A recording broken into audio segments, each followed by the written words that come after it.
Have you ever heard the saying, 2 steps forward and 1 step back? God's idea is 5 steps forward, and when you go through a hard time, stay standing. Don't back up. Are you with me? So we go through these seasons, and by the way, warfare should be a season. A season is not forever. Psalms 23. Anybody memorize Psalms 23? That was the very first chapter I ever memorized in the Bible. I love it. The Lord is my shepherd. I shall not. Anybody else memorize it in King James? I shall not want. He makes me lie down. Green pastures. He forget it. He makes me lie down by green pastures. He leads me by quiet waters. He restores my soul. What's the next verse say? In the King James. Yea. Yea, though I walk through the valley of the shadow of death, I will fear no evil, for you are with me. Your rod and your staff, they comfort me. You prepare a table for me in the presence of my enemies. You anoint my head with oil. My cup overflows. Surely goodness and mercy shall follow me all the days of my life.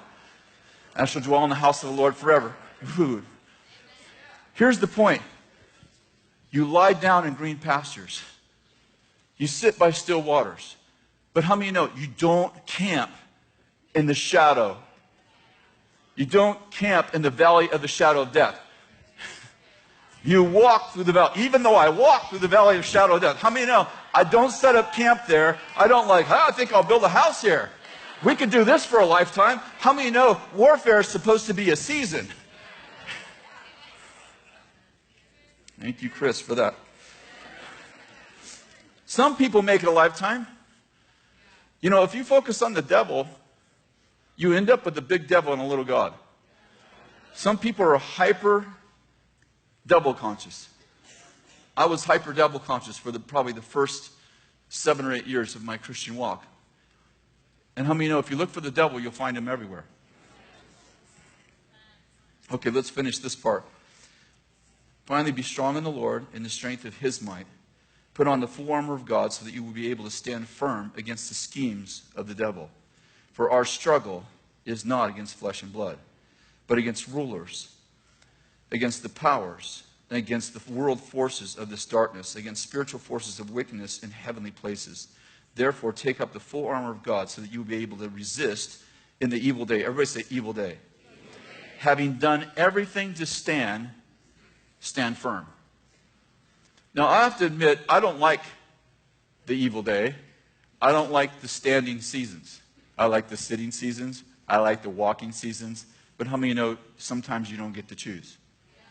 You don't get to choose what happens to you, but you do get to choose what happens in you.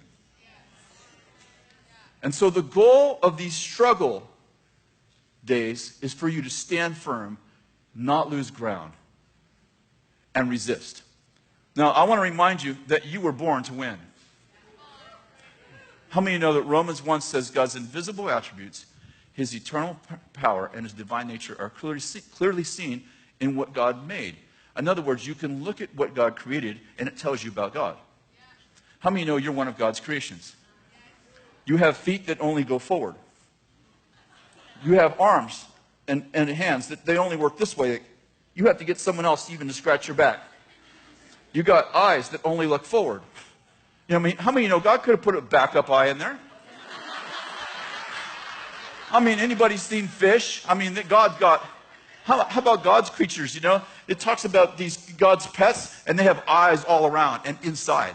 You won't even need a doctor. Like you have eyes inside. How many know? I don't know what that means. That was very deep. But read it. The book of Revelation says that the creatures have eyes all around and inside. How many know God could give you a backup eye? I'm simply saying, you have eyes that only look forward. You don't have an eye in the back. You have feet that only go forward. I mean, you can go like this, but it's not easy. And you can't even do warfare this way. The point is that your body is, it's not just the temple of the Holy Spirit. It's actually a prophetic declaration that you were born to only go forward. You were not born to retreat. You weren't born to back up. In fact, it's the Lord who's your rear guard. He's protecting your butt.